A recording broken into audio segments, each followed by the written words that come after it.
This is crazy.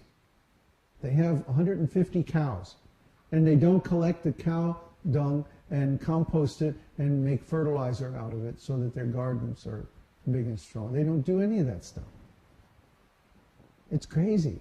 Why? Because they didn't follow Srila Prabhupada's instructions. So Krishna took their intelligence away.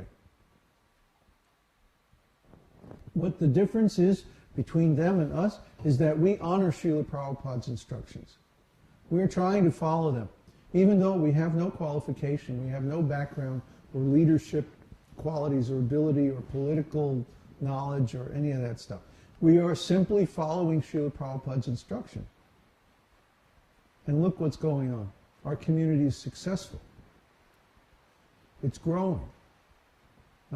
If you've been following the posts we've been making about our statistics, we may be on the verge of exponential growth. That's why we need people to help us. That's why we need people to grow into leadership positions. People who have not necessarily the knowledge or the experience, but who have the desire.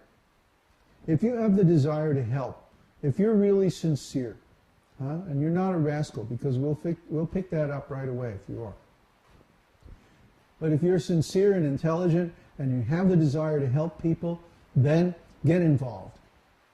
Help us out with this community program. And not only you'll see a lot of other people getting the benefit, you'll also get the benefit. The more you help people, the more benefit you will get. And you can't see exactly how it's happening. It's happening by Krishna's arrangement.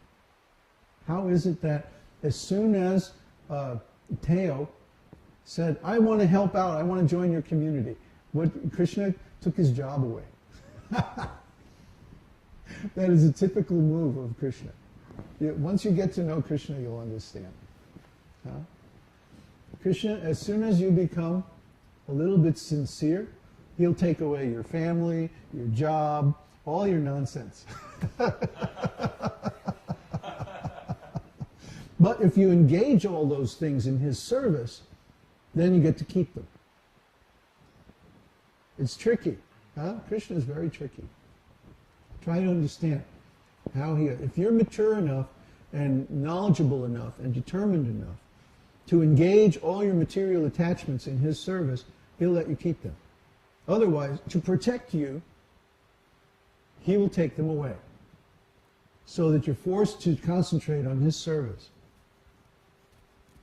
But if you say, oh, he's taken away all his stuff, I have to go get it back, then you leave his service, then you're sunk, you're finished.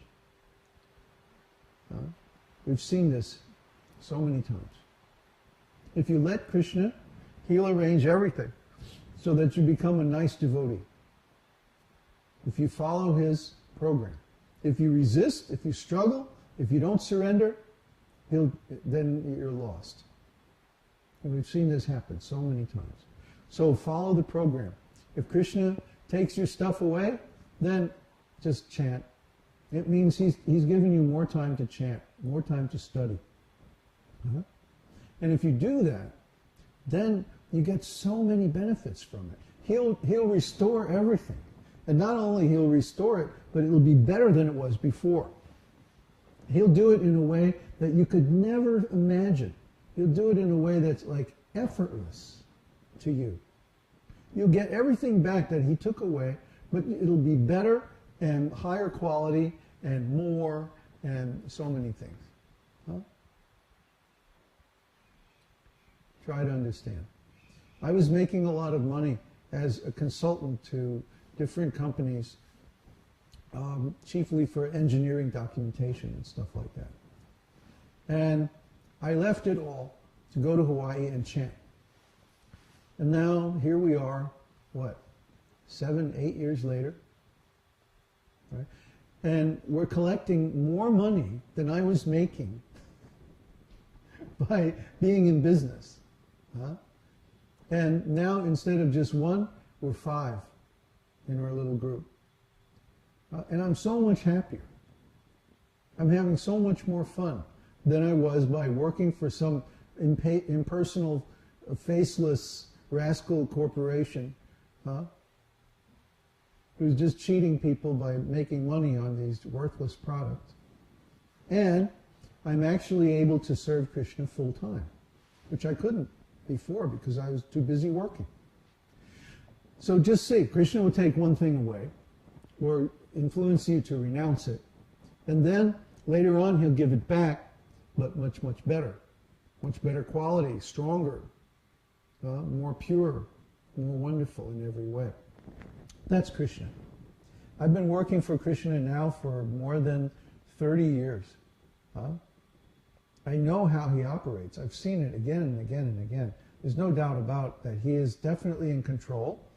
He definitely knows what's going on in everybody's life. And if you take the slightest bit of interest in serving or pleasing him, then he'll respond in a big way.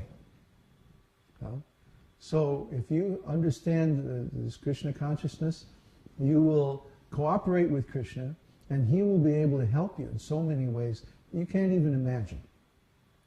You can't anticipate how Krishna is going to respond to you, but it's going to be better than anything you could come up with. That I promise. So please help us out. Help us to help others, and Krishna will help you. That's the real meaning of karma yoga. Hare Krishna. So, I've been talking for a long time. Huh? It's 12:30 already? Where does the time go? I get wound up and then it's just like blah, blah, blah. Do we have any questions from the people online? Question from Elisa. I should say, is it Krishna's ways of making devotees face their material attachments? What is? When he takes them away like that? Yeah. Yeah. Krishna is saying, look, this is not good for you. This is too much attachment. Or this is too much, maybe it's dragging you down, taking up your time and energy. So he takes it away. We had a program. At one time we had a bus program that was going all over the U.S. with, a temple bus with deities and a whole sound system and all this stuff. And we would go into these college towns and set up on the campus. And we would set up our sound system and do a concert 2 or 3 days in a row. We would do chanting 8 hours a day and serving out Krishna's prasadam and like that. And it never failed. We would get 2 or 3 guys who said, wow, I'm sick of this college nonsense. I want to go with you guys. And we'd say, okay, fine, no problem. Just donate everything, your car, your clothes, your stereo, your records, just donate the whole thing. Don't worry, we'll take care of it. Join the bus and let's go. So we'd shave them up, put them in a dhoti, and we'd go off. And then the advanced team, or the team that was handling our bookings and like that, they would sell his car, his furniture, all his records and all of his junk, and then we'd have another devotee. And this happened there'd be 2 or 3 guys like this in every college. And then after we got them trained up a little bit, we'd send them off to the nearest temple for further training. And we were making, 5 or 6 devotees every week like that with this bus program. It was fantastic. And we'd sometimes come back and see these guys 6 months or a year later, and they're like fixed up devotees, And oh man, it was rewarding. It was satisfying. In those days, ISKCON was a nice place to be. So we had so much satisfaction from that, because they were giving up all their nonsense. They're giving up their college education, giving up their attachments, their girlfriend, their ratty old apartment, their car and their furniture and all this stuff, and becoming nice devotees and just serving Srila Prabhupada. And those were very happy days. Those were very nice. So yeah, when Krishna says, okay, you're done, forget your job, forget your family or your apartment or whatever it is. You know, a lot of people give up their girlfriends and stuff like that.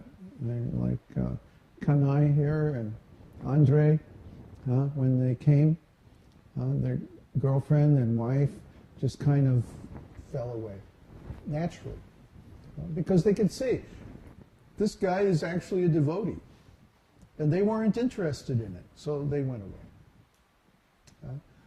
My family never did understand what I could see in this devotional service. They never got it. You know, to their dying day, they never understood what was so great about this devotional service. They couldn't see because of their sinful activities. So if someone is in your life and they're exploiting you and they're performing sinful activities, they won't be able to understand. It's better that they go away.